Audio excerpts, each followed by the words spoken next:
Now to the second part of the Manipur story. It pertains to the question why. Why did this happen? What was the trigger? The answer is fake news. It's deeply unsettling. Those two women were paraded naked, molested and sexually assaulted over a piece of fake news. We'll tell you what it was, but first let me repeat this. We advise viewer discretion. What we're about to share is graphic and disturbing. It all began with a picture. The photograph of a body wrapped in plastic, a young woman lying next to a suitcase. This photograph went viral in Manipur, and along with it was a message. It said, "This is a Meitei woman. She was raped and killed by kooky men." This is what the viral photo message said, and it was a lie. The victim was not from Manipur, she was from Delhi, and this picture is not even recent, it is from last year, from November 2022. The victim's name is Ayushi Chaudhary. She was murdered last year by her own parents. It happened in Delhi, not in Manipur. But this photo with a false message was circulated in Manipur after the 3rd of May. The 3rd of May is when clashes broke out in the state. The photo went viral after that.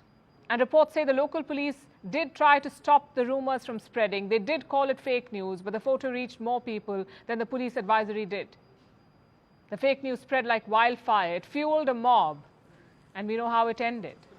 One of the victims has now confirmed this. She said the mob was incited by fake news. And this wasn't the only such story. There are multiple incidents of disinformation. Recently, some Meitei protesters turned up at Delhi's Jantar Mantar. They too came with a photograph.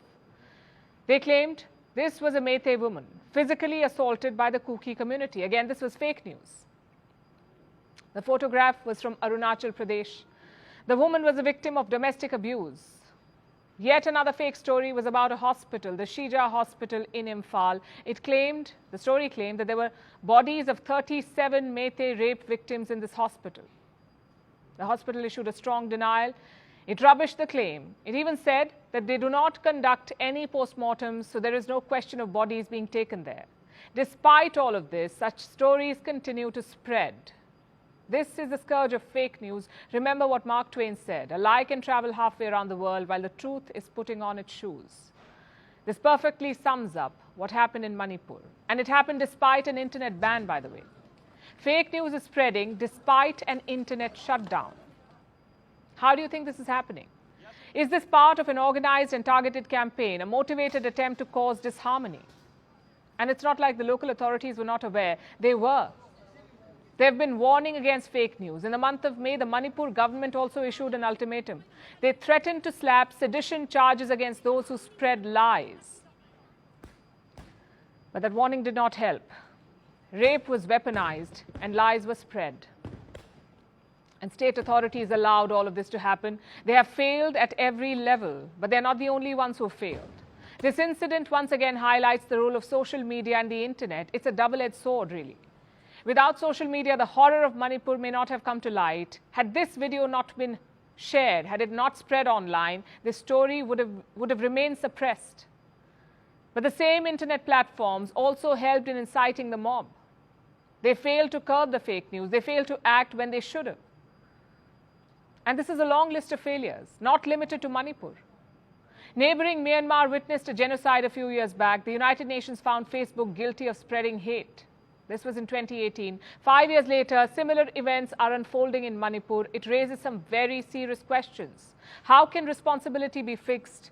Where should the line be drawn? And more importantly, who should draw that line? What can remain on the internet? And for how long? Who should decide that? The government or the platforms?